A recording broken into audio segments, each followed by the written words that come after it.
Picture this. You're standing on the edge of a mountain in a world that does not know your name. Below you, the tundra stretches in every direction, gray, flat, and enormous. Snow moves sideways across a sky the color of ash. Somewhere below, a road cuts through the frozen land, and on that road, no one is walking. No cart is rolling. No smoke rises from any settlement close enough to see. The wind is the only sound, and it is not talking to you. It is simply happening, the way wind does, whether anyone is there to hear it or not. That is Skyrim. And before you do anything else tonight, before we go any further, I want you to sit with that image for just a moment, because everything worth understanding about this game lives in that picture. The emptiness, the scale, and the unsettling feeling that you are very, very small inside something that was never designed to make you feel important. By the end of this video, you will understand something about why this game is still being played more than a decade after its release. And you will probably understand something about yourself too. The reason people return to Skyrim at night, alone, with the lights low, that reason is not accidental. Someone designed it. Before we start, if you find something in this video interesting, please drop a comment letting me know what part connected, whether it was a specific detail, a link you made, or anything else. You can also throw out a topic suggestion for a future video. So get comfortable, dim the lights, and let us start. Chapter 1. The Province at the Edge of the World. Skyrim is the northernmost province of a continent called Tamriel, and that geography is not a coincidence. Everything about where this land sits on the map communicates a specific idea. This is the edge. This is as far as civilization reaches before it gives up. Beyond Skyrim's northern coastline is only the Sea of Ghosts, and beyond that, an ocean that leads nowhere meaningful. To the south, there are warmer, more populated lands, but up here, among the glaciers and the mountains, civilization has always felt like something being held together against the cold, rather than something that has truly taken root. The province is divided into 9 political regions called holds. Hafingar in the northwest, where the capital city of Solitude sits on a natural stone arch above the sea. Jarl March, a swampy hold of marshes and fog. The Pale, which does exactly what its name suggests. It spreads wide and pale and near empty in the northern interior. The kind of landscape that makes you feel watched, even though there is nothing watching. Winterhold, which reaches to the northeast corner of the map and has almost nothing left of itself. Eastmarch, where hot springs bubble up from volcanic ground even in the deepest snow. The Rift, warmer and more forested in the southeast. Falkreath, a hold of dark pine forest in the south. Whiterun, the broad central tundra hold, probably the most heavily traveled. And the Reach, the mountainous western hold, where ancient stone architecture has been carved directly into the rock face by people who came long before the Nords. 9 holds, each of them with their own terrain, their own economy, their own political allegiances, and yet, moving between them, there is a consistent feeling that you never quite shake. The sense that the land itself is indifferent, not hostile, not welcoming, simply there, present in the way a stone wall is present, occupying space with no particular interest in what you do inside it. The mountains are central to understanding this. The throat of the world is the highest peak in all of Tamriel, according to the game's established lore, and reaching its summit is one of the main storylines defining moments. The climb takes you above the tree line, into a thin and silent elevation where the air seems to have given up trying. From the top, you can look out and see an enormous portion of the entire province laid out beneath you, and the visual effect that creates, the sudden comprehension of how much land is out there, how much of it you have never visited, how little of any of it knows or cares that you are standing here. That visual effect is not cosmetic. It is the whole argument. Skyrim wants you to feel small, and it builds its landscape specifically to achieve that. Think about how the roads work. In most open-world games from the same era, roads are meant to connect places. They are highways of purpose, guiding you from objective to objective with reassuring efficiency. Skyrim has roads too, but they feel more like suggestions than guarantees. The distance between major settlements is enormous. Walking from Solitude in the northwest to Riften in the southeast would take a real-time journey measured in hours if you move without fast travel. Between settlements, there is often nothing for long stretches.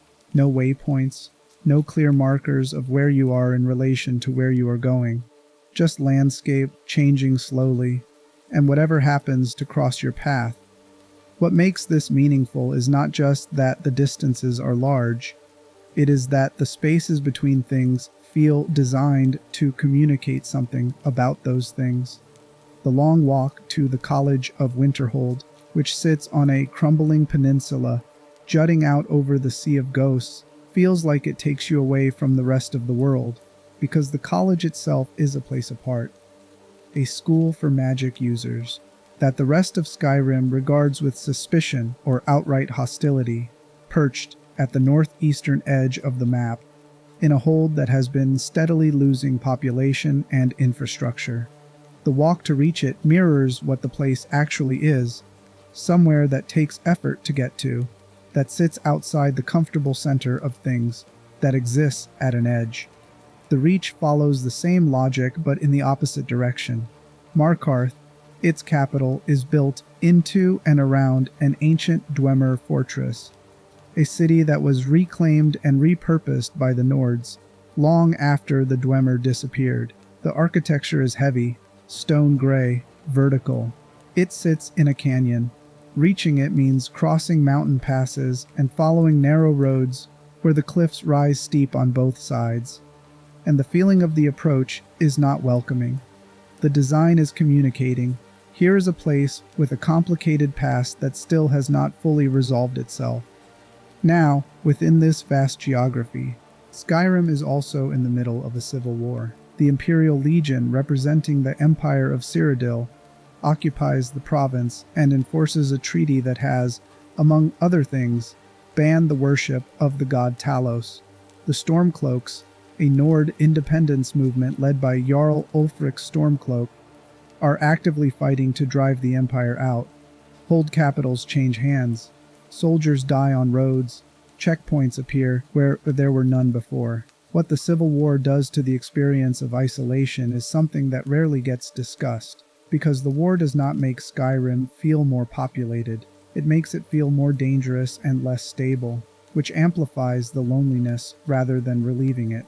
Soldiers are fighting for control of a land that still feels fundamentally empty.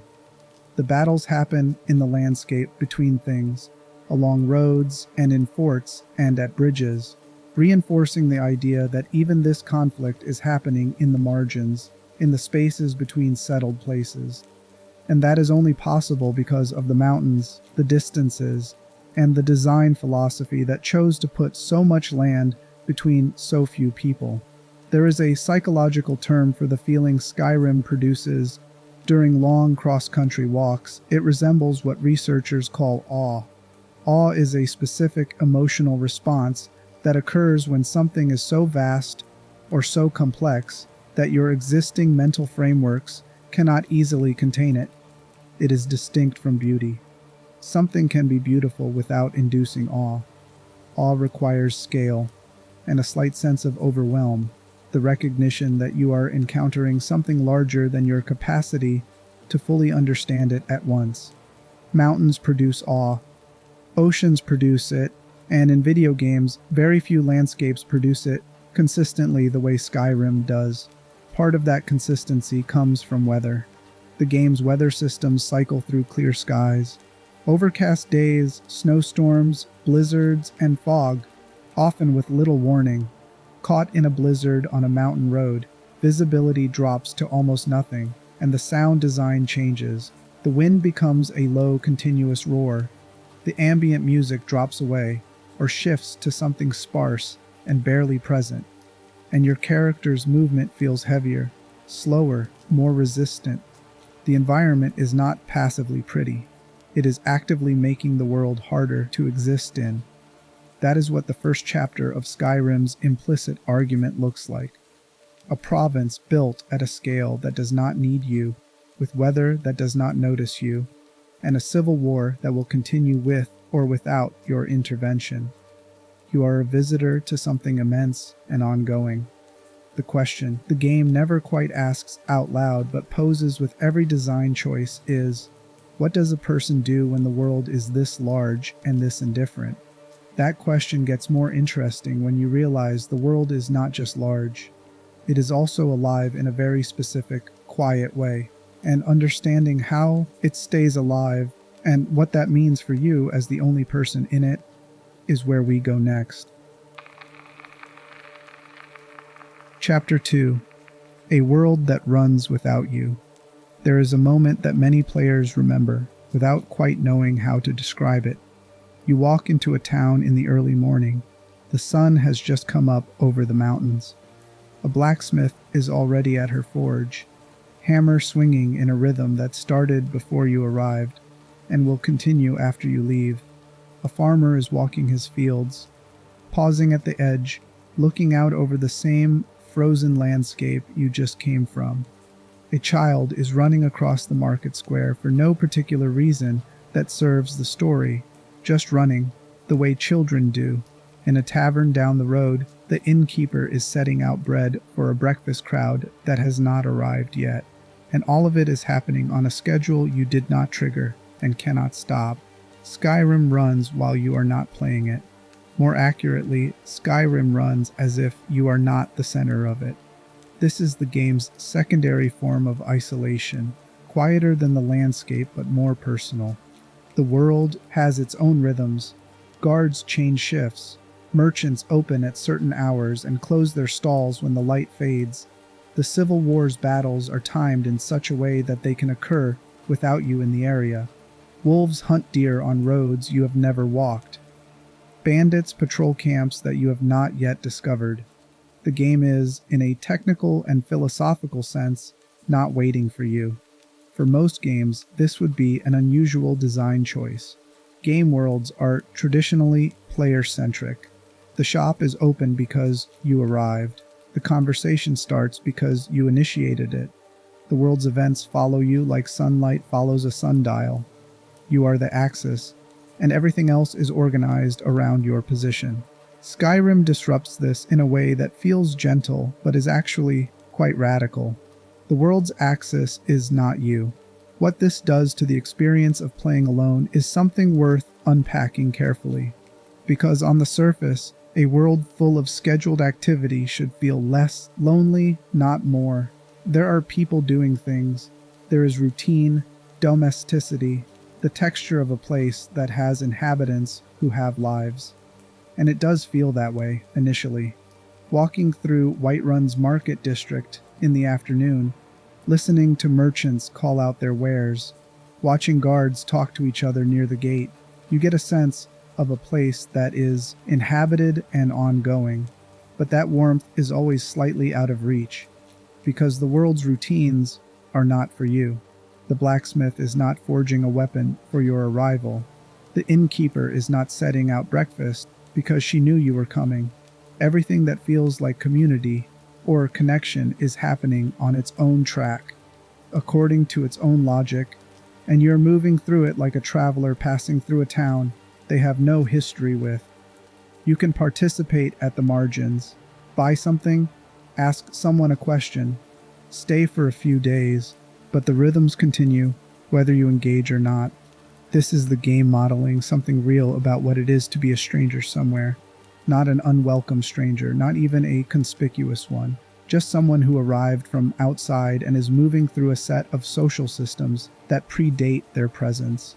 The feeling of being a person in a world that has already organized itself without consulting you is one of the more honest things Skyrim does. It also creates a particular quality of attention. When you know the world is not performing for you, when the NPC schedules are not triggered by your proximity, you start to watch differently. You notice the maid walking between the keep and the kitchen at the same time every morning. You notice the beggar who is always at the same corner, and the specific pattern of his wandering when he is not asking for coin. You notice when something breaks the pattern, when someone is somewhere unexpected, when a shop that should be open is dark and locked. The world teaches you to read it because it is not explaining itself to you. That kind of attention, observational, patient, not demanding anything from the environment, but watching it anyway, is exactly the mental state Skyrim is built to cultivate. It is the opposite of the mental state most modern games require. Most games want your attention locked forward, forward, forward, the next objective, the next enemy, the next reward. Skyrim occasionally wants you to just look around and notice that things are happening without you. There is a particular location that makes this argument without needing any enemies or quests. Rorikstead is a small farming settlement in the Whiterun Hold, sitting in the central tundra. It has a handful of residents, a field of crops, a handful of buildings. During the day, the farmers work the soil. At night, they go inside. There is a local debate that surfaces occasionally among long-time players about what is actually going on in Rorikstead, because some of the in-game dialogue and documents suggest something unusual, but the observable surface of it is simply a small village, doing what small villages do, following its schedule. If you stand at the edge of Rorikstead's fields at dusk and just watch, nothing happens. The farmers finish their work and go home. The last light fades over the mountains. The settlement becomes quiet, and what you are experiencing is not boredom. Or at least, it does not have to be. What you are experiencing is the game demonstrating that this place exists on its own terms. It was here before you arrived. It will be here after you leave. The crops will grow according to the season. The schedule will continue. And the village will go on, following whatever its internal logic is. That feeling of a world persisting without your involvement is one of the rarer things a video game can offer. Most game worlds are haunted houses, beautiful and static until you enter a room, collapsing back into stillness the moment you leave. Skyrim's world is different enough to notice. It is not truly alive in the way a real place is alive, but the illusion is sustained carefully enough that your brain stops questioning it during extended sessions.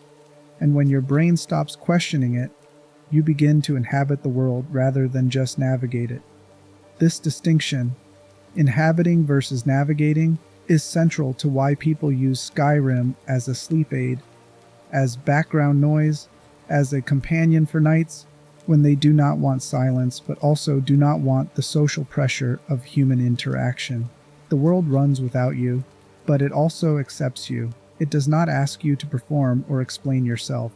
You can stand in Rorikstead's field at dusk and watch the farmers go home, and no one is going to interrupt that moment to give you a quest marker. The choice to be present in a world that does not need you is, in real life, a rare and difficult one to arrange. Quiet places that are genuinely alive, that have their own rhythms, their own sounds, their own evidence of existence, are hard to find and harder to sit in without feeling like an intruder. Skyrim builds that experience artificially and offers it to you on demand. That is not a small thing. That is, in some ways, the whole thing. But there is one more layer to this, one more design choice that makes all of it possible, and it is the most obvious one, so obvious that it almost does not seem worth mentioning.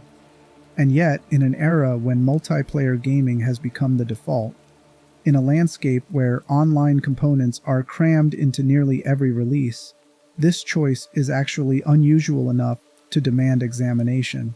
Skyrim is a single-player game. One player. No servers. No matchmaking. No visible presence of anyone else. Just you, and the world, and the silence between you. What that means, and why it matters more than it might seem, is coming next. Chapter 3. The Last Single-Player World. Think about the last 10 games that were marketed heavily. Count how many of them had an online component built in, A multiplayer mode, a co-op option, a live service layer, seasonal content, a battle pass, a social hub. Count how many of them were designed, at their core, around the assumption that you would be playing alongside or against other people. The number is high. High enough that a game releasing in the current landscape without any form of online functionality is genuinely notable. High enough that single-player games have become something that gets celebrated at press conferences, specifically because they are becoming rare enough to celebrate. Skyrim predates most of this shift, but it arrived at a moment when the pull toward multiplayer was already being felt throughout the industry. Online gaming was not new.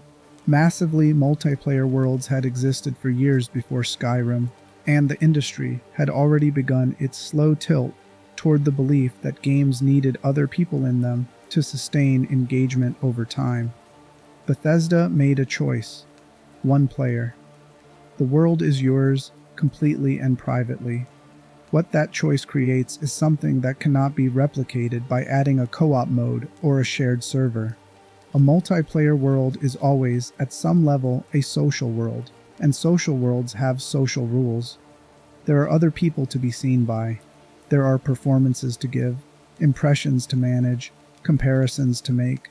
Even in a cooperative game where everyone is technically on the same side, there is an awareness of being observed, of being measured against someone else's progress, of needing to justify your choices, your pace, your playstyle. In a single-player world, that layer evaporates completely. No one is watching. No one is going to notice that you spent 40 minutes following a river upstream to see where it led. No one is going to question why you stopped outside a cave and just looked at the mountains for a while. No one is tracking your achievements against anyone else's or suggesting that the way you are playing is wrong. The world receives your presence without judgment, and that is a form of freedom that is genuinely difficult to find anywhere else. Think about what it means to have a space that does not judge your pace. In most of life, pacing is socially managed. You walk at the speed of the people around you. You work at the rate demanded by your employer. You move through social situations at whatever rhythm keeps things comfortable for everyone present. Even in leisure, there is often a background hum of social comparison. You should be doing more, going faster, achieving more visible results. Skyrim removes all of that. The mountains do not care how slowly you climb them. The road does not care that you stop to watch a fight between a wolf and a mammoth for 10 minutes because you were curious how it would end. This absence of social pressure is not a passive thing. It is actively generative. When there is no one to perform for, people begin doing things for their own satisfaction rather than for external validation. They explore in directions that have no clear payoff.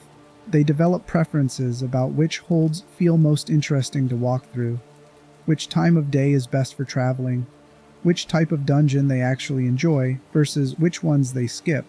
In other words, they develop a relationship with the world rather than just completing it. That relationship is personal in a way that multiplayer experiences rarely are. In a shared online world, your experience of a place is mediated by other players. Someone has already been there. Someone has already marked it as cleared, as loot-worthy, as worth visiting, or not. The world is never entirely yours. In Skyrim's single-player space, every discovery you make is genuinely yours. The first time you came over a hill and saw a dragon circling a stone ruin in the distance, no one else saw that exact moment. That specific configuration of weather and lighting and approach angle has never happened for anyone else, and it exists only in your memory. There is a concept in architecture called a threshold, the transitional space between one environment and another, the moment of crossing from outside to inside, from public to private. Good threshold design matters because it signals to the person crossing it that they are entering a different kind of space, that different rules apply here, that they can behave differently than they do on the street. Skyrim's single-player design functions as an enormous threshold. The moment you load in, you have crossed into a space with different rules, rules where your pace is your own. Your choices are witnessed only by you. and the world's indifference to your presence is actually a form of acceptance. This is worth pausing on, because it sounds counterintuitive. A world's indifference to you as a form of acceptance. But think about the social cost of being noticed. Being noticed means being evaluated. Being evaluated means potential rejection, potential comparison, potential correction. The landscape of Skyrim does not evaluate you. The throat of the world does not care that you are struggling on the path up to its summit. The Sea of Ghosts does not assess whether you are using the best build for your level. The tundra does not compare you to any other player. And that absence of evaluation in a culture that increasingly runs on visibility and metrics and performance feels genuinely restful to a brain that is tired of being measured. The irony, of course, is that Skyrim is full of metrics. There are skills to level, perks to unlock, enemies to kill, and a main quest demanding resolution. But those metrics exist inside the game's logic, not outside it. They measure you against the game's own systems, not against other players, not against a social graph, not against a leaderboard visible to anyone but yourself. The metrics serve the experience rather than broadcasting it. And the experience, when you step back from the individual quest markers and look at the whole, is one of solitary immersion in a world that is too large to exhaust. This is the game's commercial reality too, worth acknowledging directly. Skyrim's continued popularity, the fact that it has been re-released on every platform imaginable, packaged and repackaged across more than a decade, is not driven purely by nostalgia. It is driven by the consistent demand for a specific kind of experience. A private, enormous, unhurried world where you are the only presence that matters to you. In an era of social games, that experience has become more valuable, not less. The question that opens from here is not whether Skyrim's isolation is a design feature rather than a design limitation. That question has already been answered. It is a feature and a thoughtfully constructed one. The more interesting question is what happens when that isolation is used as the environment for Skyrim's actual storytelling, because the province does not just use its solitude as an atmosphere, it uses it as a narrative tool. And nowhere in the game is that use of solitude more precise, more intentional, or more quietly unsettling than in the places at the farthest edges of the map, where the roads end and the silence becomes something heavier than just quiet. The place we need to go next is on an island northeast of Dawnstar to be exact, separated from the mainland by cold water, accessible only by choice, and what is waiting inside it will explain something about why Skyrim's emptiest corners are also its most disturbing ones, not because of what they contain, but because of what it means that someone chose to go there and stay. Chapter 4. Yngvild and the Geography of Forgetting. Getting to Yngvild requires wanting to get there. There is no road that leads to it, no quest marker automatically placed over its entrance the first time you approach. Reaching it means crossing the water, climbing a rocky island that sits in the Sea of Ghosts, and finding an entrance on the north side by following a pathway up the island's slope. The cave is classified on the game's map as a cave, though the unofficial patch notes indicate that it functions more accurately as an ancient Nordic tomb. Before you even enter, you are already somewhere most people never go, far enough from the mainland that the towns and their noise feel theoretical, a concept rather than a reality you can hear. Yngvild is a medium-sized cave northeast of Dawnstar. That description is technically accurate and captures almost nothing of what being there feels like. Medium size does not capture the way the cave narrows and guides you, the way the layout removes the option of wandering and replaces it with a single committed path. Medium-sized does not capture the cold of an ice cave, the walls that reflect light in ways that feel almost alive, the sense of being inside something that was sealed and then reopened against its will. What the wiki does establish, factually and without embellishment, is why this cave feels different from most in the game.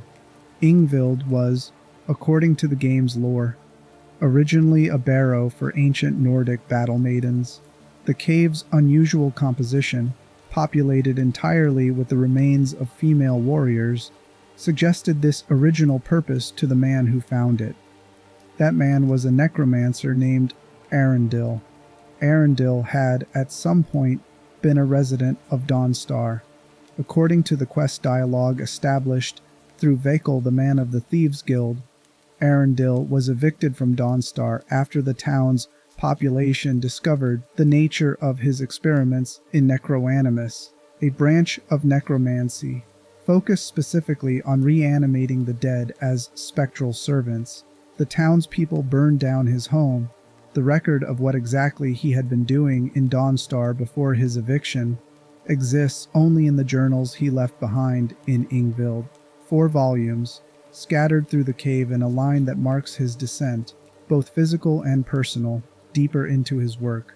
What those journals document in terms of the game's canonical lore is the progression of Arundel's work after he settled in the cave.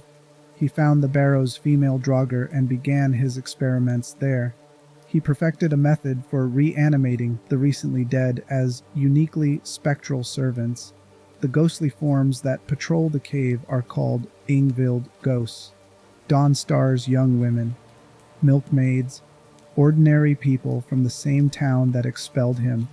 There is a particular kind of horror in that detail that the game never underlines. It does not need to. The fact that Arundel retreated to an isolated island cave after being expelled from society, found a place populated by ancient dead, and then reached back into the town that rejected him to draw more people into his domain. That is a complete psychological portrait accomplished through geography and lore alone, without any expository dialogue. The cave is his entire worldview made physical, a sealed-off space where the outside world cannot reach him, where he has absolute authority over the dead, where the only company he keeps exists because he has forced it to. His throne room is the logical endpoint of that worldview. In the final chamber of the cave, Arundel sits on his throne with a ghost companion beside him. The image is not complicated, but it is deeply specific. A man who was too disturbing for ordinary society, now sitting in a frozen throne at the edge of the world, attended by the spirit of someone he took from the people who rejected him. Walking through Yngvild as the Dragonborn, what you are tracing is not just a dungeon. You are tracing the architecture of voluntary exile. Each section of the cave is a deeper degree of Arundel's removal from the world outside. The first journal is near the entrance, closest to the surface and to what he was when he arrived. The 4th journal is behind the throne, in the innermost chamber. Reading them in sequence, you are watching someone construct their own isolation deliberately, reasoning their way into a form of existence that has no exits. This is where the game does something most open-world games cannot or do not try to do. It uses its geography to tell a story about the psychology of withdrawal. The cave's physical structure mirrors Arundel's mental one. Narrow corridors that do not offer escape, a layout that guides you forward without options, a tunnel system that collapses the world to a single path, then a single room, then a single throne. If Skyrim's landscape communicates vastness and indifference, Ingvild communicates something opposite, a space that has been made small deliberately, tightened around one person's obsession until the outside world cannot get in. That contrast, the enormous, indifferent province above, and the sealed, airless world of the cave below, is what makes Ingvild feel so specifically disturbing among Skyrim's many dungeons. Other caves have more dangerous enemies. Other dungeons have more dramatic reveals. But Ingvild has something rarer, a coherent interiority. You can feel what it would be like to choose this, and the recognition of that feeling is unsettling in a way that straightforward violence is not. Consider the island itself for a moment. This is not a place you stumble across. You go out of your way to reach it. You push yourself toward the edge of the map, and once you arrive, there is no natural reason to stay. No road that brought you there that will make the return feel easy. There is no sense that anyone is coming. No sounds from the mainland carry this far. The cave's exterior is quiet in a way that is not peaceful. It is quiet in the way that a room is quiet when you realize something has been wrong in it for a very long time. Ancient Nordic pillars stand in the snow surrounding the cave's entrance. One of them has a blue mountain flower growing at its base. That detail is not narratively significant, and yet it registers. Something living has pushed through the snow at the foot of an ancient marker, and it is the only evidence that the outside world has any hold on this place at all. Everything else about the approach to Yngvild reads as severance. This is a place that has been forgotten by the world, and that has chosen, in turn, to forget the world. Arundel is dead by the time you arrive. You kill him, or you trigger circumstances that lead to his death, and you collect his journals for a buyer whose identity you are not told. You leave the cave through a back exit. The island recedes behind you, the mainland reappears in the distance, and the experience of Ingvild becomes something you carry rather than something you resolved, because the cave's question does not have an answer that satisfies, only a portrait that disturbs. What draws someone to a place like that? The lore does not explain Arundel's psychology beyond what can be observed. Expelled from society, choosing exile over rehabilitation, building a domain of the dead in an ice cave at the edge of the world. The motivation behind that specific progression is left unstated. The game is not interested in excusing it or fully explaining it. It simply presents the result and trusts the player to understand that a person and a place can reflect each other without the game having to say so aloud. That trust is part of what makes Skyrim's storytelling work on a deeper level than its main quest. The main quest is about saving the world. It is loud and mythological, and concerned with cosmic forces. But the province's real texture, the things that make it feel like a place rather than a set, lives in these margins, in the island caves, in the ice corridors, in the journals left by people who went somewhere too far from help and never came back. Yngvild is not the only place in Skyrim built on this logic. The province is full of locations at the edges, places that took someone to the end of their ability to keep going, and then one step further. What makes these places remarkable is not their monsters or their treasure. It is that someone was here before you, and whatever they were looking for, isolation, power, escape, understanding, the land provided it, and then swallowed them. That is Skyrim's most consistent narrative. Not the dragon crisis, not the civil war. The consistent story is the one that repeats in every cave, every remote ruin, every abandoned tower on a hillside far from any road. Someone came here looking for something the rest of the world could not give them, and the world gave it to them, gave them the silence and the distance and the freedom from observation they were seeking, and then simply continued on without them. There is something in that story that people who play Skyrim at 2 a.m. understand without being able to articulate. The game is not asking you to identify with Arundel, but it is putting you in places like Yngvild and letting you feel the appeal of the exile, the way a space entirely your own, however cold and dark, can feel like relief. That feeling is what the next layer of this video is about, because before we get to the psychology of the players, we need to understand the deepest layer of isolation in the game's world, the one that is not about a single person, but about an entire civilization that chose to disappear underground and never came back up.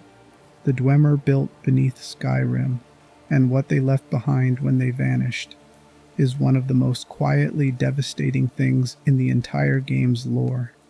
And the connection between what happened to them and what happened to the snow elves who sought their protection. That connection is where Skyrim's real horror lives. The machines are still running, the halls are still lit, the people are gone, and the people who replaced them in the dark are not what they used to be. Chapter 5: What the Dwemer Left Behind. There is a moment in Skyrim that almost nobody talks about before it happens to them, and almost everybody remembers after. You have been inside a Dwemer ruin for a while. The corridors are bronze and amber, lit by gas lanterns fixed to walls that have not had a living hand on them in thousands of years. The architecture is dense and mechanical, pipes running through the ceilings, pressure valves set into floors, enormous gears locked in configurations that no one alive fully understands. Dwemer automatons patrol the hallways, their movements smooth and purposeful, responding to your presence the way a security system responds to an intruder. They do not speak, they do not hesitate. They simply process your existence as a problem and attempt to resolve it. Then, after navigating the ruin's lower levels, you reach a mechanism that requires an item called an attunement sphere. The sphere is placed into a slot. A door opens that was not there before. Stairs descend. The sound of the ruin above, the grinding, the hissing, the mechanical rhythm of something vast and self-maintaining fades, and you come out on the other side into a space so large and so unexpected that the first reaction most players report is a complete pause, a moment of sitting still and looking. Blackreach. The Dwemer called it the Blackest Kingdom Reaches. It is an immense underground cavern located deep beneath the Pale and Winterhold, extending across the area between 3 Dwemer, 3 cities. The cavern connects those cities, serving as a highway beneath a highway, a world beneath a world that the Nords above have been walking on for thousands of years, without knowing it was there. The ceiling of Blackreach glows with blue bioluminescent light. Giant glowing mushrooms rise from the cavern floor, some of them taller than the buildings constructed in the space below. Massive vines hang from the ceiling. The pools of standing water throughout the cavern are an almost completely opaque teal, lit from within by the same bioluminescence that fills the air. Geode veins dot the ground. A subterranean river runs through the space, and in the approximate center of the cavern, the ruins of what was once a functioning Dwemer city stand in near-perfect preservation. Streets, buildings, structural columns, still lit, still maintained by the automatons that continue their patrol routes, as if the civilization that made them never ended. The first thing that Blackreach does is make Skyrim's surface feel like a surface. The tundra and the mountains and the holds, with all their scale and all their indifference, they are the ceiling of something. The province has a basement, and the basement does not care about the Civil War, or the Dragon Crisis, or any of the reasons the people above are fighting. Blackreach has been doing what it does since long before the events of the game, and it will continue doing what it does long after. What it has been doing, specifically, is persisting. The automatons keep running, the gas lanterns keep burning, the mushrooms keep growing. A dragon named voluntary exists in Blackreach, sleeping somewhere in the space until disturbed by a shout. The entire cavern is classified by the game as an outdoor area, despite being underground, a technical distinction that points at something philosophically significant. Blackreach is not inside anything. It is its own outside, its own sky, its own weather replaced by bioluminescence. It is a complete world nested inside another complete world. The Dwemer built this. And then, in the year 700 of the First Era, every single member of the Dwemer race disappeared. Simultaneously, completely.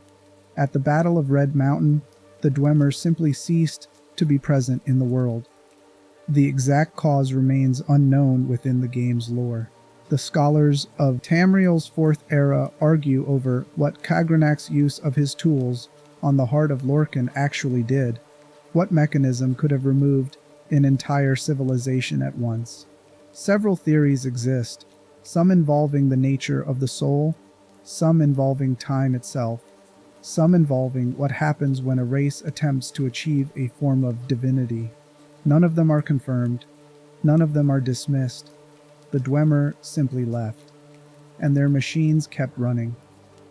That specific combination, a civilization of extraordinary technical achievement that vanished without explanation, leaving behind infrastructure that still functions thousands of years later, is one of the most melancholy design choices in the game. The automatons are not haunted. They are not looking for their creators. They are doing exactly what they were programmed to do, maintaining a space that no longer serves the purpose for which it was built, defending a home that has no one in it worth defending. If you approach one, it will attempt to destroy you not out of malice or grief, but out of pure procedural logic. You are an anomaly in its maintenance routine. You are the only thing in Blackreach that does not belong there according to its ancient instructions. Walking through the silent city at the center of Blackreach, the central Dwemer settlement in the cavern, its streets still laid out, its buildings still standing, its central globe still lit, produces a feeling that does not have a precise equivalent in the game's surface world. The surface world has ruins too, Nordic barrows, abandoned forts, collapsed bridges, but those ruins feel abandoned in the way that things abandoned by human decision feel, chosen, purposeful in their ending, like structures that were left when it no longer made sense to stay. The Dwemer ruins do not feel abandoned. They feel emptied, like something was taken out of them, not something that walked away. There is a distinction worth sitting with there, because it changes how the space reads emotionally. A place that was left feels like closure, however incomplete. A place that was emptied feels like a question that cannot be closed. The Dwemer did not leave their homes and go somewhere else.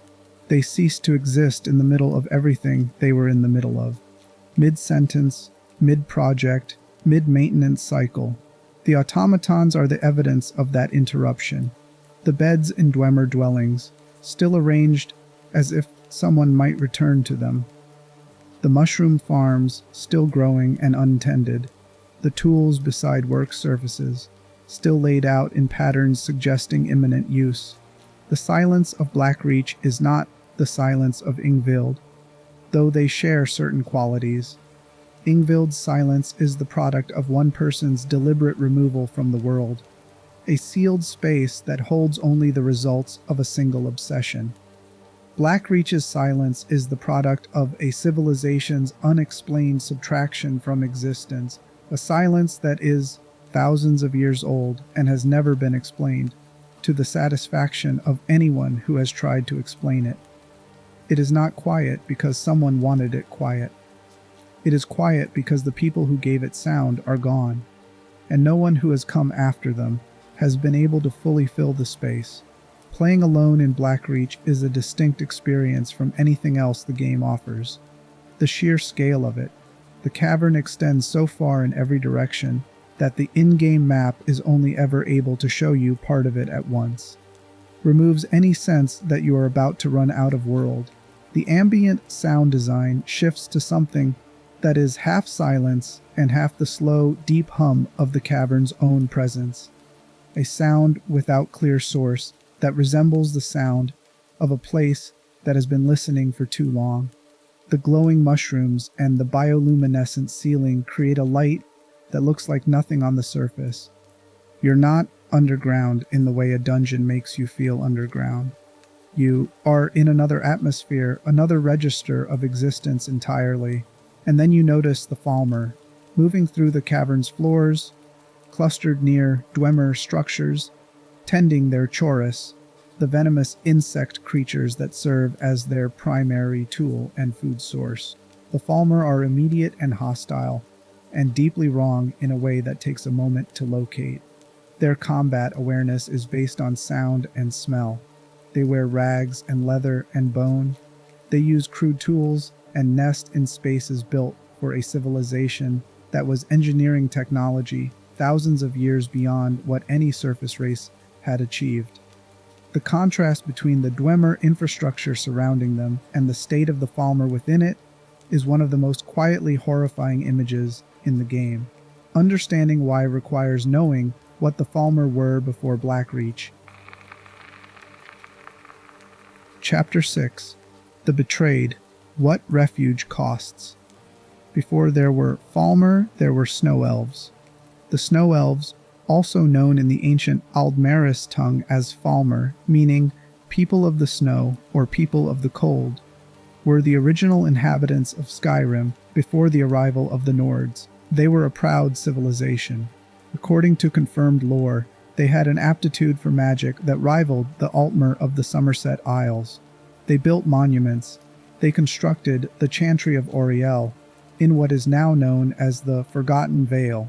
Before the Nords came, the Snow Elves occupied the province that would eventually bear a Nordic name. The Nords arrived from Atmora, a continent to the north, and the conflict between the two peoples is confirmed across multiple in-game texts. The Snow Elves fought and lost, their numbers declining through a series of military defeats that ended with the Battle of the Mosring, confirmed in the game's lore as the loss of the Snow Prince, a defining military figure whose fall marked the collapse of organized Snow Elf resistance. In the aftermath, with the Nords pressing their conquest through the province and systematically eliminating Snow Elf settlements, the surviving Snow Elves were desperate and had nowhere safe to go. The Dwemer offered them a solution, the only known Snow Elf to have survived the subsequent centuries in his original form. The Dwemer agreed to provide the Snow Elves haven in their underground realm. The price was one condition. In exchange for protection, the Snow Elves would be required to consume a toxic fungus. The fungus, which once grew deep underground and is confirmed to have grown in Blackreach specifically, would render them blind. This condition was not optional. The Dwemer did not trust their wards. The blindness was the insurance policy. A people who could not see were not a people who could mount an effective resistance. Many Snow Elves accepted. The Betrayed, a term used by Gelibor himself in the Dawnguard add-on. They went underground, they ate the fungus, they lost their sight. Some did not accept. The wiki confirms that Snow Elves who refused the deal either were killed, relented eventually, or simply vanished. Knight Paladin Gelibor is the only confirmed survivor who rejected the Dwemer's terms and managed to live, preserved in a form of suspended devotion within the Chantry of Auriel, cut off from the outside world but intact, his civilization's last coherent memory. For the Betrayed who went underground, the transformation did not stop at blindness. What Gelibor acknowledged directly in the Dawnguard add-on, the toxin was not responsible for everything. Gelibor believed that the rest of the transformation and the degeneration from the sophisticated civilization of the Snow Elves into the feral, barely communicative creatures that now patrol Blackreach was the product of thousands of years of subterranean existence and evolution, compounded by what the Dwemer did to them afterward, because the refuge did not remain a refuge. Over time, the Snow Elves, who sought protection from the Dwemer, became their servants. Then, through generations of subjugation and what the confirmed lore describes as ancient torture chambers found in Dwemer ruins, they became their slaves. The Betrayed eventually rebelled.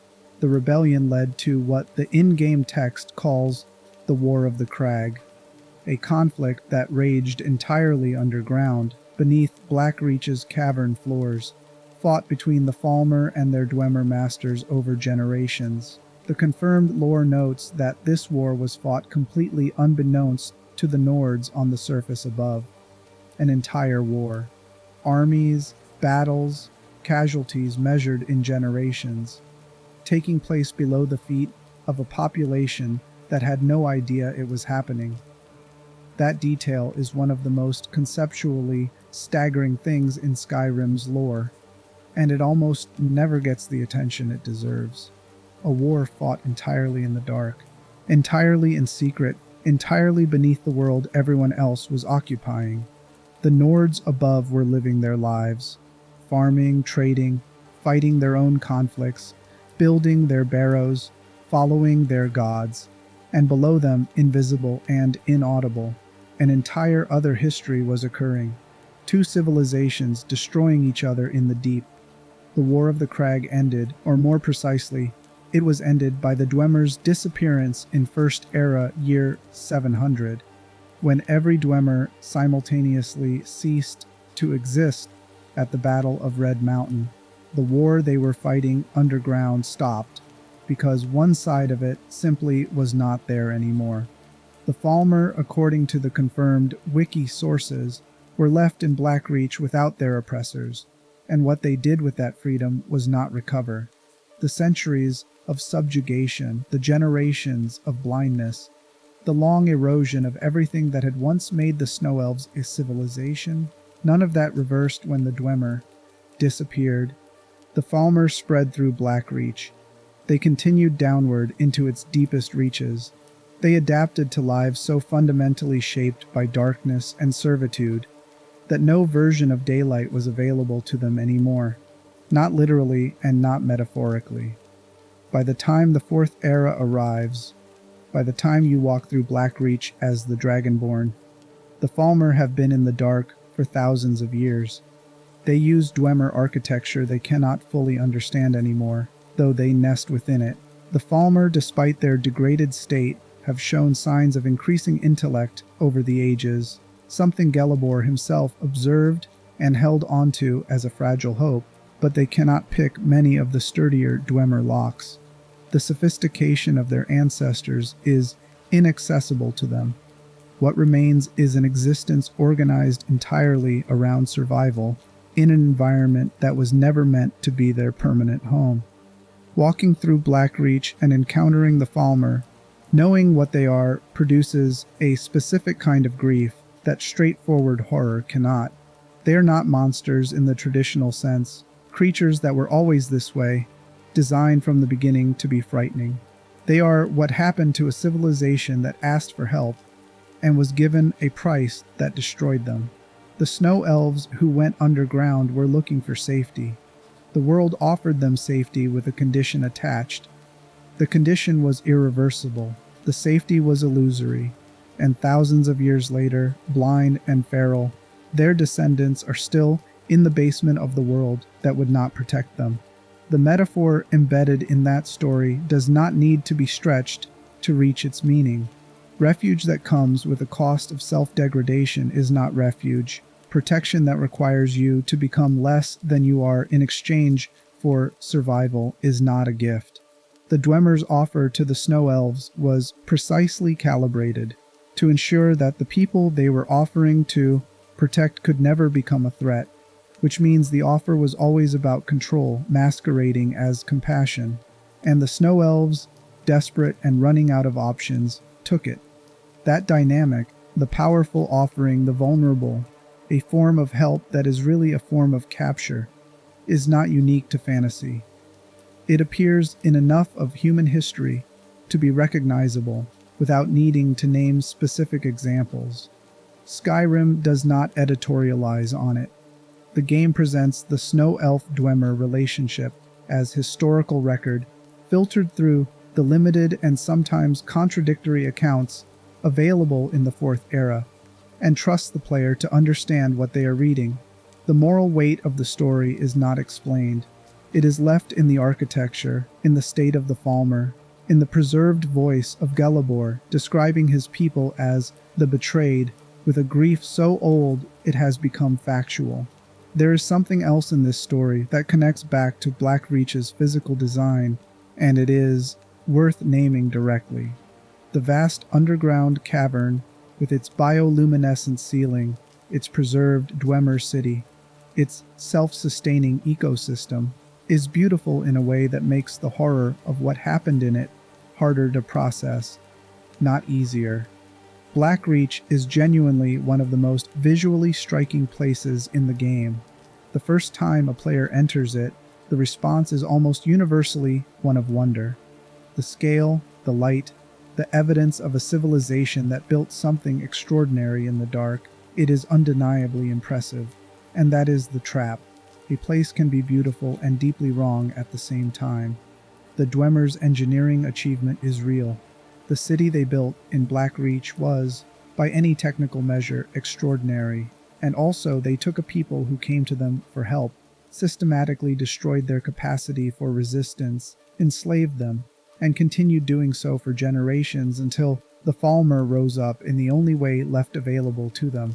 The beauty of the architecture does not resolve that. The functioning automatons do not mitigate it. The wonder of the space exists alongside the specific form of violence that space was used to sustain, and walking through it means holding both things at once. This is where Skyrim's lore achieves something that its surface-level drama, the dragon crisis, the civil war, the companion's questline, rarely reaches. It puts you inside a place of genuine moral complexity without telling you how to feel about it. Blackreach is not presented as a warning. It is not framed as a tragedy, except in the implied sense of a world that no longer has the people who made it. The game holds the cavern and its history at the same neutral, indifferent distance that it holds everything else in the province. The mountains do not have an opinion about the War of the Crag. The bioluminescent ceiling does not grieve for the snow elves. The automatons continue their maintenance routines, indifferent to the presence of the creatures who replace the masters they were designed to serve, and you are down here alone, the only person in Blackreach who understands, however partially, the full weight of what this place is. There is a particular loneliness in understanding something that cannot hear you understand it. Standing in the silent city at the center of Blackreach, watching an automaton execute its patrol route through streets built for a civilization that will never walk them again. The knowledge of what happened here, and the inability to communicate that knowledge to any presence in the room, creates a kind of solitude that is denser than simple aloneness. You are a witness in a space that does not need witnesses. You are holding a history that the space itself cannot acknowledge. That is perhaps the purest form of isolation the game offers. Not the emptiness of the tundra, not the sealed-off world of Yngvild, but the specific condition of being the only consciousness in a place with this much weight. It would be easy to leave Blackreach and never think about it as anything other than a visually impressive dungeon. Many players do exactly that, but the players who sit with it, who let the full context of the Falmer's history settle in, who stand in the silent city and let themselves understand what they are standing in, those players tend to carry Blackreach differently. It becomes one of those places in a game that stops being a location and starts being an experience, something that happened to you rather than something you completed. That shift from location to experience is what Skyrim's best moments consistently produce, and understanding why those moments land with such force, what it is about being alone inside them that amplifies their resonance rather than diluting it, requires stepping back from the lore for a moment and looking at the people playing it. Because there is a reason people load into Skyrim at midnight. There is a reason the lights are low. There is a reason the volume is turned up just enough to hear the wind and the ambient music, but not so high that the combat feels urgent. There is a reason the game gets treated by millions of people across multiple generations of hardware, like a companion rather than a pastime. That reason is not that Skyrim is perfect. The game has well-documented limitations. Its main quest is arguably less complex than the lore supporting it. Its combat is functional rather than exceptional. Its graphics, even in remastered form, show their age in specific ways. The reason has nothing to do with perfection. And it has nothing to do with the game alone. It has to do with what happens in the space between the game and the person playing it, late at night, alone, in a world that runs without them. Before we go there, though, there is one more layer of the province's world to examine: the guilds. The organizations that offer, within the game's fiction, something that the landscape and the caves and the underground world cannot: belonging. Community, a name for who you are within a group of other people. The question worth asking before we reach that chapter is whether those guilds actually deliver what they promise, whether the social structures of Skyrim, the Companions, the College of Winterhold, the Thieves Guild, the Dark Brotherhood, actually relieve the game's isolation, or whether they are something more complicated, something that simulates community so specifically that its limits become a form of their own loneliness. Because every guild in Skyrim asks you to prove yourself alone before it gives you the warmth of belonging. And what you find inside those organizations is a warmth that is real and yet never quite enough to fill the space you came in carrying. What you find is something that resembles family from a careful distance. Chapter 7: Belonging Without Warmth. Every guild in Skyrim asks you to earn it alone. Before the companions of Whiterun accept you into their hall, you prove yourself in combat.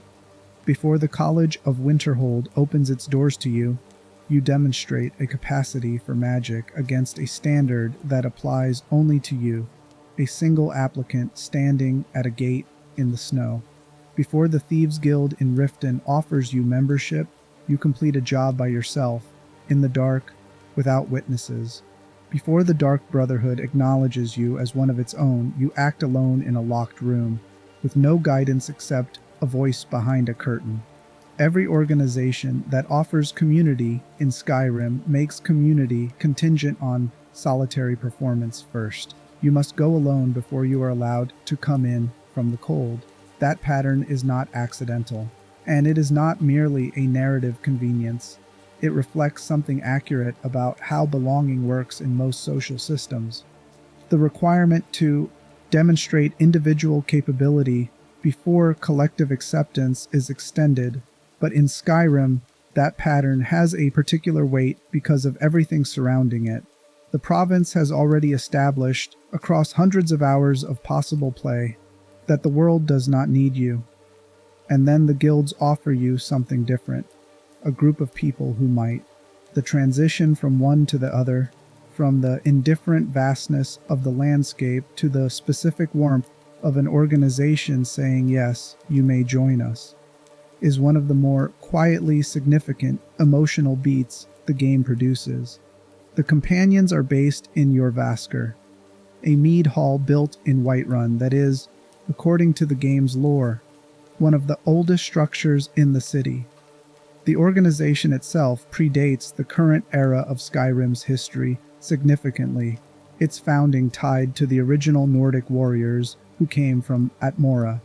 Joining the companions means joining something with genuine historical depth, a lineage of warriors that stretches back to the province's earliest settled days, and the hall reflects that, warm in a way that outdoor Skyrim rarely is, lit by firelight, filled with the sound of people eating and talking and arguing about the quality of each other's technique. What you eventually discover, pursuing the companions' questline deeper, is that the inner circle of the organization, those referred to as the Circle, carry a secret. The confirmed in-game lore establishes that members of the Circle are werewolves, having made a deal with Hircine, a Daedric prince associated with the hunt. The questline involves the player discovering this, being offered the same condition, and eventually confronting the moral weight of what lycanthropy means for those who carry it. Kodlak Whitemane, the Harbinger, the leader of the Companions, spent a significant portion of his later years seeking a way to be free of it before his death. The werewolf storyline is worth examining not for its horror elements but for what it says about the nature of the guild's community. The Companions present themselves as a brotherhood and sisterhood of warriors. The warmth of Jorvaskr is genuine. The fires are real. The camaraderie is real. The sense of belonging to something with a long name and a strong tradition is real. And underneath all of it, the inner circle carries a condition they cannot share with the general membership, a secret that keeps even the people closest to them at a certain distance. The community of the Companions is warm, and it is real, and it is not entirely honest. Belonging to it means accepting that some of what holds it together is a thing that cannot be fully named in the light. That specific kind of belonging, genuine but incomplete, warm but guarded, mirrors something about how belonging tends to work in real life closely enough to register. Organizations have inner circles, families have things they do not say aloud. Friendships carry weights that are carried alone even within the friendship. The companion structure is not a critique of these dynamics. It is simply an accurate rendering of them, presented without judgment, left for the player to feel without being told how to interpret it. The College of Winterhold operates on different terms but produces a similar result. Perched at the northeastern edge of the province, in a hold that has been declining for generations, the college sits on a crumbling peninsula with almost nothing around it. The hold capital of Winterhold is a handful of buildings, largely abandoned, the rest of the original city having fallen into the Sea of Ghosts due to a catastrophic event in the game's recent history. The college is essentially all that remains of Winterhold's significance, and its position at the very edge of the map, cold, isolated, battered by the same wind that comes off the Sea of Ghosts, is the game communicating its nature before you ever step inside. The College is a community of people who went to the edge of the world to practice something that the rest of the world regards with suspicion. Magic users in Skyrim occupy a complicated social position. The game's lore establishes that ordinary Nordic society views reliance on magic as something between weakness and heresy, a departure from the physical valor that defines Nordic cultural identity. The people at the college chose their craft over social acceptance in the broader province, and the geography of their institution reflects that choice. They are at the far margin of everything, and they chose to be. Joining the college means joining a community of chosen margins. The warmth inside the college's towers, the sense of people absorbed in their work, the specific quiet intensity of scholars and practitioners who care deeply about something most people do not understand, is a real and specific kind of warmth. It is the warmth of a group organized around a shared obsession rather than a shared identity. People at the college do not necessarily have anything in common, except their interest in magic and their willingness to live somewhere most people would find inhospitable. What the college's questline eventually reveals, through events that the confirmed wiki sources establish involving the discovery of the Eye of Magnus and the threat it poses, is that the institution's safety is precarious in ways its members had not fully acknowledged. The community is real and the work is real, but the ground beneath it, literally and metaphorically, is less stable than it appears. The crumbling peninsula is not just atmospheric, it is accurate. The Thieves' Guild in Riften operates in the Ratway, a sewage tunnel system beneath the city's docks, accessed through a trap door, hidden from the respectable parts of the city above. The Ragged Flagon, the guild's home base within the Ratway, is one of the more tonally specific locations in the game. A tavern carved into the side of an underground cistern, lit by lanterns hanging from the ceiling of a cave, patronized by people who have reasons not to be visible. The guild is a community of people who exist below the social surface of the city above, a functional organization with its own economy and hierarchy, living in the margins beneath a world that would arrest them if it found them. The Dark Brotherhood's home, a sanctuary concealed from the outside world, follows a similar logic. The organization exists entirely outside the social order. Its members have chosen or been drawn into a way of life that has no public face, no legitimacy in the eyes of the holds or the empire, no existence except through concealment. The warmth of the sanctuary is the warmth of people who have nowhere else to go and have built something tender in the last available space. What all four guilds share beneath their surface differences is a specific proposition. Here is community, but community built at or below the edges of the social world. None of them occupy the comfortable center. The companions are the closest to mainstream acceptance, and even they carry their secret in the inner circle. The college is at the far edge of the map. The Thieves' Guild is in the sewers. The Dark Brotherhood is hidden entirely. The organizations that offer belonging in Skyrim are all, in their different ways, places for people who do not fit elsewhere. That is the game's quiet thesis about community, and it is delivered through architecture and location more than through dialogue. Belonging in Skyrim is real, but it happens at the margins.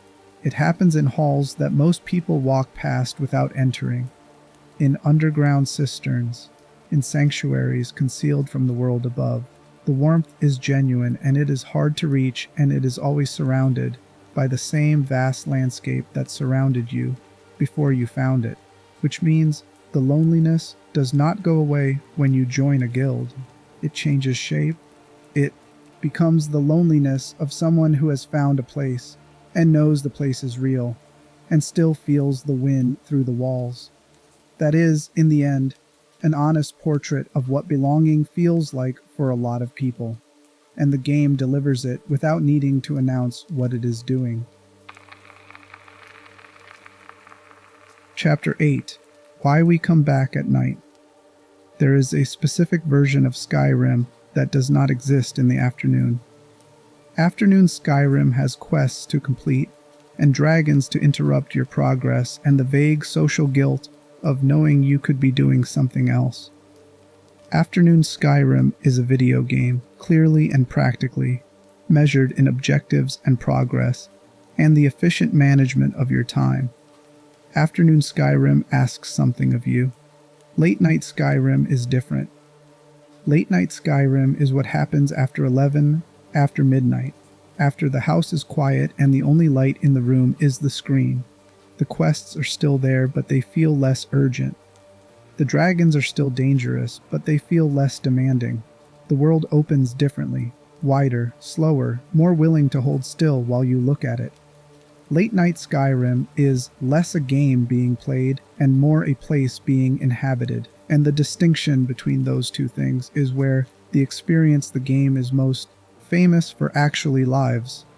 Understanding why this happens requires a brief detour into what psychologists know about solitude and about the specific mental state that activities like Skyrim are capable of producing. The detour is short and the destination is worth it. In the 1980s, a psychologist described a mental state he called flow.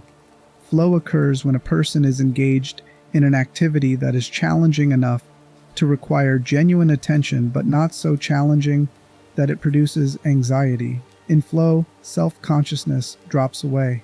Time perception changes, hours can pass in what feels like minutes. The internal monologue that normally runs commentary on everything a person does goes quiet. The person is fully present in what they are doing without being aware of being present, because awareness of the self is part of what flow suspends. Flow has been documented across an enormous range of activities: music performance, surgery, rock climbing, chess, coding. The common denominator is not the activity type, but the specific cognitive conditions the activity creates.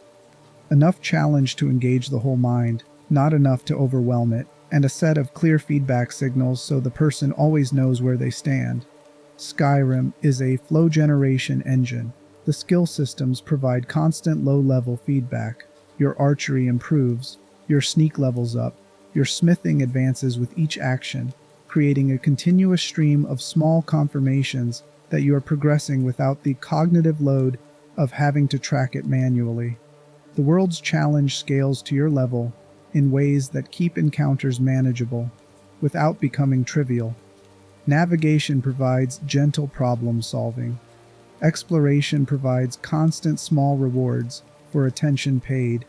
An unmarked cave behind a waterfall, a chest tucked behind a fallen log, a view that opens suddenly over a mountain pass. The game feeds your attention a steady rhythm of small discoveries, and that rhythm is calibrated precisely enough to maintain engagement without demanding urgency.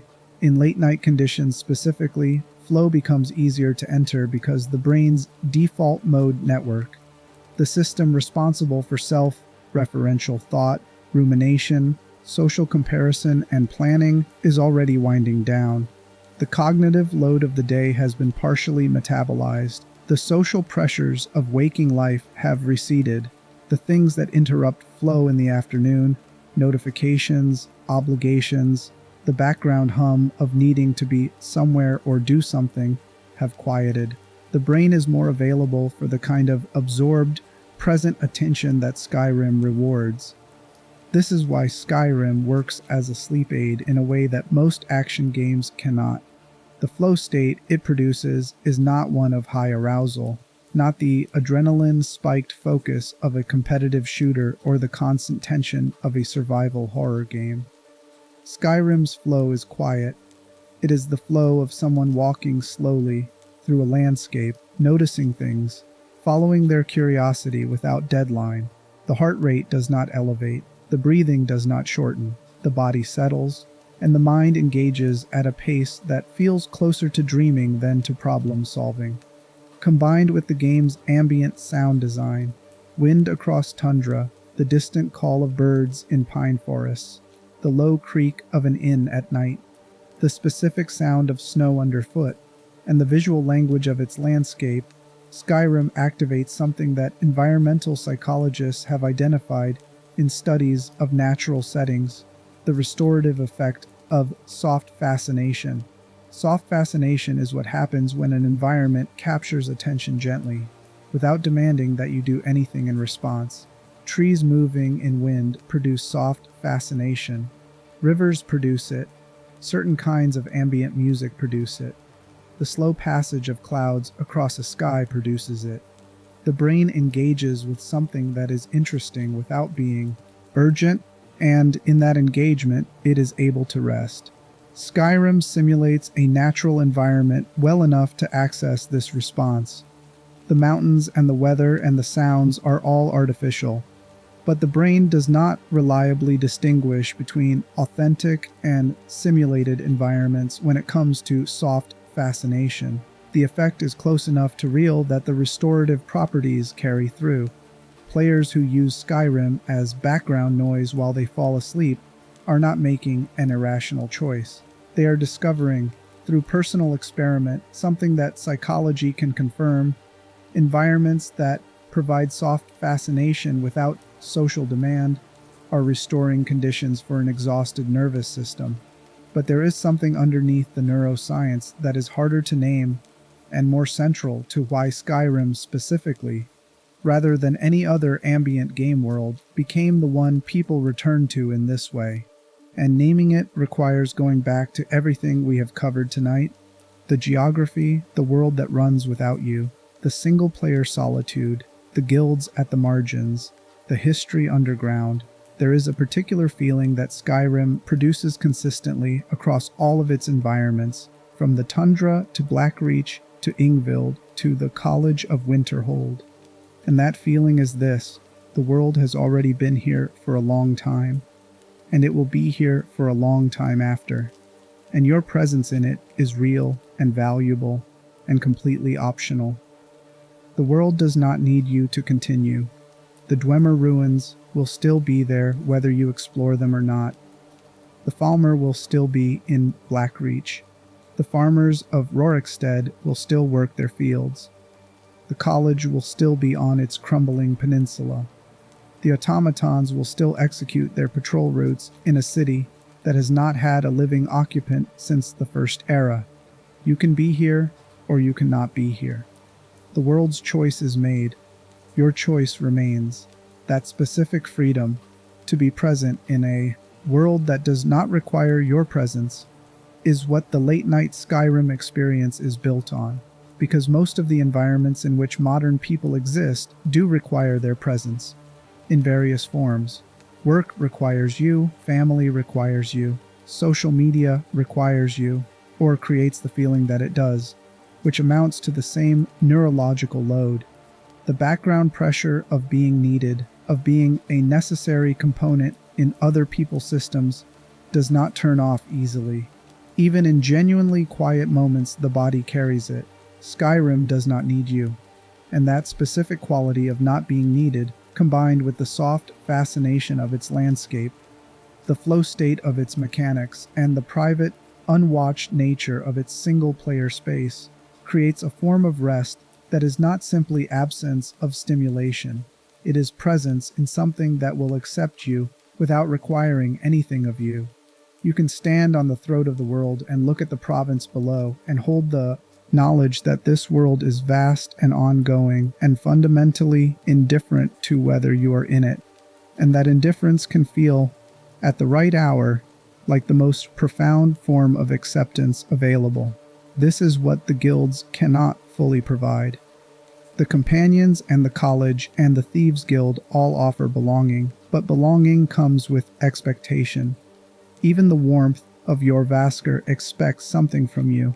At minimum, the performance of membership, the showing up, the participation in the group's shared identity. The landscape expects nothing. The mountains are not waiting for you to be ready. The tundra is not managing its relationship with you. The wind blowing off the Sea of Ghosts is simply doing what it has always done, and if you walk into it, it will keep blowing, and when you are gone, it will keep blowing, and no accounting will be made of your presence or absence. There is a thought worth sitting with here because it is slightly uncomfortable, and it is also the most honest thing that can be said about why Skyrim resonates the way it does for people who play it at night, alone, with the lights low. The feeling Skyrim produces, that specific combination of being present in something ongoing and enormous and quietly indifferent, is the feeling most people are trying to locate when they describe wanting to feel like they matter without having to earn it, like they belong somewhere without having to perform their belonging, like they can exist in a space that does not constantly evaluate their right to be there. That feeling is rare. The world is not well designed for it. The social environments most people move through are structured around evaluation, around visibility, around the constant low-level performance of being a person who deserves to be here. Even in close relationships, there is typically a background awareness of being seen, of taking up space, of how your presence is landing for someone else. The moments when that awareness truly drops away, when you're in an environment that accepts you without watching you, are the moments people most reliably describe as peace. Skyrim manufactures those moments. Not perfectly, not permanently, not as a substitute for finding them in actual life, but consistently enough, and specifically enough, that millions of people treat it as a place to go when they need to be somewhere that does not need them to be anything other than present. Here is the thing worth understanding about that, though, and it is the piece of this that changes the conversation slightly. The reason Skyrim can produce that feeling is precisely because it builds isolation as intentionally as it builds anything else. The vastness is deliberate. The distances between settlements are deliberate. The world running without you is deliberate. The single-player format is deliberate. The caves at the edges of the map, the necromancers choosing exile, the civilization that vanished underground, and the people transformed by their shelter, all of it contributes to an environment in which isolation is not a side effect but the central condition. The people who play Skyrim at night, alone, and feel a specific kind of peace, they are responding to isolation that was crafted. And the reason it works, the reason it provides something that social environments cannot, is that it reframes what isolation means. In the game, isolation is not punishment. It is the landscape. It is the default state of the world. It is what the mountains are and what the tundra is and what the spaces between settlements are. It is not a condition to be remedied. It is simply the province, and the province is enormous, and you are in it, and that is enough. That reframing is not trivial. For people who experience isolation in their ordinary lives as something uncomfortable, as social failure, as a gap in their belonging, as evidence that something has gone wrong, spending extended time in a world where isolation is the default condition and not a problem to solve can shift something. Gradually, without anyone announcing it, the feeling of being alone in a large world becomes something other than frightening. It becomes familiar. It becomes the landscape. It becomes the sound of wind and the sight of mountains and the knowledge that the world is ongoing and that you are inside it, and that your being inside it does not require permission from anyone. That is not therapy. The game is not therapy, and it cannot replace the real work of building connection or addressing the causes of loneliness, when loneliness is something a person is genuinely struggling with. But it is something. A rehearsal, maybe, for the particular kind of equanimity that comes from being comfortable with your own presence in a space that does not require you to justify it. The game will still be here tomorrow. The mountains will be unchanged. Blackreach will glow blue. The automatons will patrol. Yngvild will sit on its island, cold and quiet. The journals still on their tables. The ghosts still moving through the corridors in their ancient, unresolvable loops. Rorikstead's farmers will work their fields in the morning. The college will stand at the edge of the map, battered by sea wind. The companions will sharpen their weapons in the courtyard of your Vasker. The Nine Holds will continue their civil war, or end it, or pause it, depending on what choices were made and what has been set in motion. The world runs without you, and you can be in it anyway. That is the last thing worth saying about Skyrim, and it is the thing that was always there in the first image. The mountain, the tundra, the wind moving sideways across a sky the color of ash, and a world so large and so indifferent and so quietly accepting that standing inside it, even at 2 a.m, even alone, even without any particular destination in mind, feels like something close to rest. Chapter 9. Why a Bleak World Feels Like Home. Here is the question nobody asks out loud, but almost everyone who has played Skyrim at night has felt, without knowing what to call it. Why does a world this cold, this empty, this indifferent to your existence? Why does it feel like relief? The honest answer requires saying something about the world outside the game. Not the province, not the tundra, not the civil war or the dragon crisis or the histories buried underground. The world where you actually live, the one with the alarm that goes off too early and the inbox that fills while you sleep, and the relationships that require maintenance, and the obligations that do not stop accumulating simply because you are tired of them. The world that needs things from you constantly, that measures your worth in output, that has very little interest in letting you stand on a mountain and look at the view without converting the experience into something productive. That world is exhausting in a specific way that is difficult to describe to someone who has not felt it, and almost unnecessary to describe to someone who has. It is not the exhaustion of physical labor, though physical labor is genuinely tiring.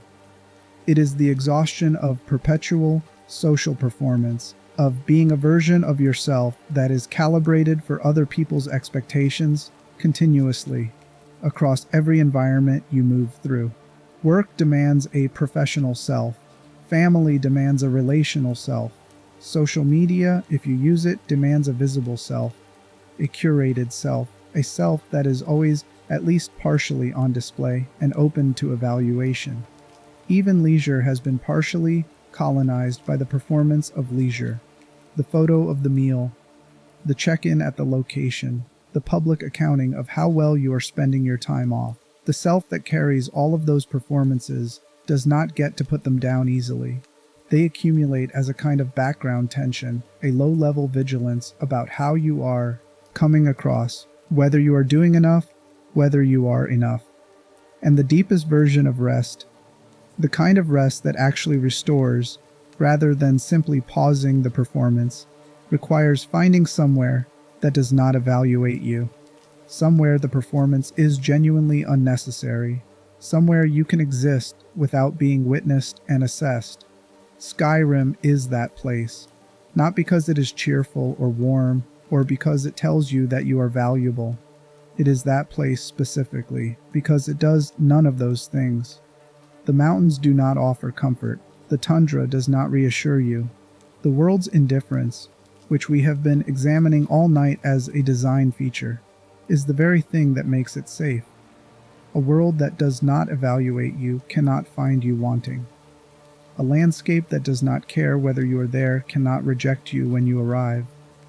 The emotional risk of being in Skyrim is essentially zero, and for people carrying the accumulated weight of a life full of emotional risk, zero is a number that feels extraordinary. There is a concept in psychology called the burden of positive regard. It describes something counterintuitive, the way that being liked, being valued, being regarded positively by other people comes with its own weight. Because positive regard is conditional, it was earned through specific behaviors and performances, and it can be lost if those behaviors change. People who are liked for being capable carry the burden of remaining capable. People who are loved for being present carry the burden of always showing up. The regard feels good, but the maintenance of it is ongoing work, and the fear of losing it is a constant, low-level pressure underneath the warmth of being valued. Skyrim does not offer positive regard. The province does not like you. It does not dislike you. It is simply there, enormous and ongoing, and when you walk into it, it continues being enormous and ongoing. There is no regard to maintain, no performance to sustain, no risk that the world will reassess its opinion of you based on something you did wrong. The relief this produces is not the relief of being loved. It is the relief of being temporarily outside the economy of love and evaluation entirely, which is, in its own way, a form of rest that love cannot always provide. Think about what it means to be around people you love but who need something from you. A parent who is aging, a partner going through something difficult, a friend in crisis. The love is real, the care is genuine, and the cost of it is also real.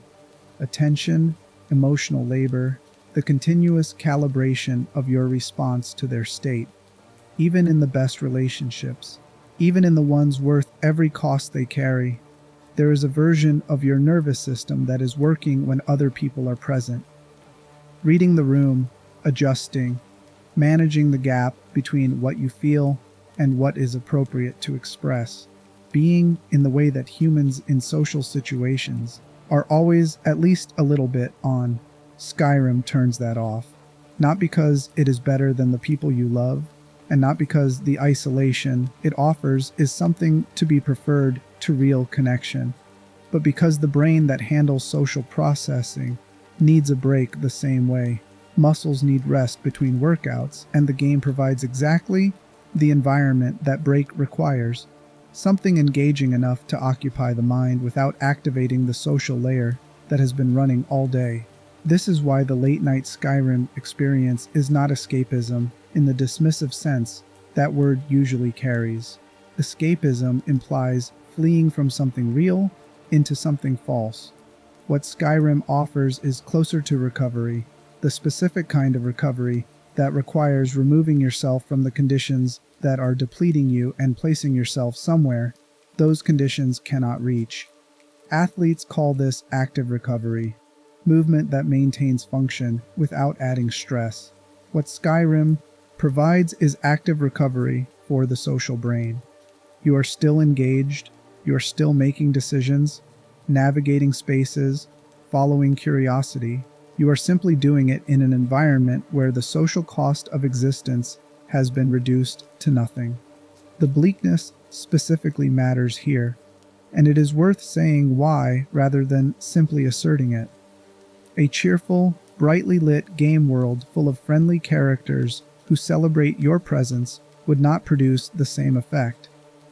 That world would reintroduce the social layer. The characters want things. They respond to you. Their regard for you fluctuates based on your choices, and maintaining the positive version of that regard becomes another low-level management task. Skyrim's cold, gray, indifferent landscape removes that entirely. The mountains are bleak. The wind is indifferent. The NPCs go about their schedules without consulting you. The world is not hostile, but it is definitely not performing warmth for your benefit, and that Absence of performed warmth is what allows you to stop performing anything in return.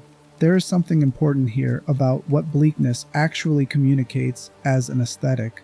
In most cultural frameworks, bleakness signals something to be resolved, a problem in the world that optimism or action or community will eventually fix. Dark skies mean storms that will pass. Cold landscapes are waiting for spring. Empty spaces represent loneliness that connection will remedy. The instinct is always to read bleakness as temporary, as transitional, as a state pointing toward its own resolution. But Skyrim's bleakness is not transitional. The mountains are not waiting to become something warmer. The tundra is not in the process of becoming farmland. The winter light that falls over the holds is not the prelude to longer days. This is simply what the province is, and it will continue being this, and no intervention by the player will change the essential nature of the landscape. That permanence, bleakness as a stable condition rather than a problem requiring a solution, is a form of honesty that a lot of people find quietly shocking when they encounter it, because the actual conditions of adult life are also frequently not problems awaiting resolution. The difficulty of relationships is not something that optimism will permanently solve. The complexity of work is not something that will eventually simplify into ease. The loneliness that surfaces in people who have full lives, surrounded by people who love them, is not a bug in those lives that better effort will fix. Some of what is hard is simply the ongoing texture of being alive, and the cultural insistence that difficulty is always temporary, always improving, always trending toward resolution, is one of the more exhausting performances people are expected to maintain. Skyrim does not maintain it. The province is bleak, and it knows it is bleak, and it has no interest in apologizing for that or promising something warmer around the next corner. Walking through it, you are inside a world that has made its peace with its own nature, cold, large, ongoing, asking nothing, and something in the human nervous system recognizes that as more honest than the relentless optimism that most designed environments feel obligated to provide. The honesty is restful. The refusal to perform warmth it does not have is, paradoxically, warmer than the performance would be. There is one more thing worth saying, and it is the most personal of everything covered tonight, so it is worth approaching carefully. The people who come back to Skyrim again and again, who have logged hundreds of hours across different playthroughs, who return at specific seasons of their lives, who notice that certain holds feel right at certain times and others feel right at others, those people are not just playing a game. They are maintaining a relationship with a place, the same way certain people have a relationship with a particular stretch of coastline or a specific forest they return to, or a childhood location that holds a specific quality of attention that nowhere else replicates. Skyrim holds that kind of relationship for the people it holds it for.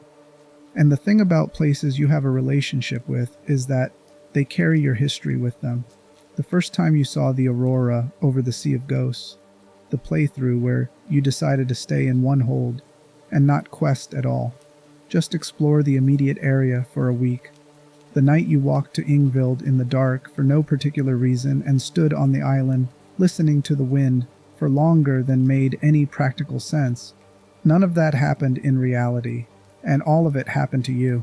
Both things are true simultaneously, and the brain does not reliably distinguish between them when they are accessed in memory. The emotional residue of time spent in Skyrim is real residue, felt in the body the same way real memories are felt, carrying the same specific quality of being yours and no one else's. That is the deepest answer to why a bleak world feels like home, because home is not warmth, exactly, or comfort, or safety, though it can involve all of those things. Home is a place that holds your history without requiring you to justify it, a place that was there before you and will be there after and accepts the time you spent in it as real, as significant, as yours, without needing to be convinced. The province does not know you were there. The mountains do not hold your memory, but you hold theirs. And the relationship, asymmetric as it is still a relationship. And for the person carrying the accumulated weight of a life full of people who need things from them, a relationship with something that needs nothing, that simply exists and allows you to exist inside it, is sometimes the most necessary relationship available. Sleep well. The mountains will be there when you come back.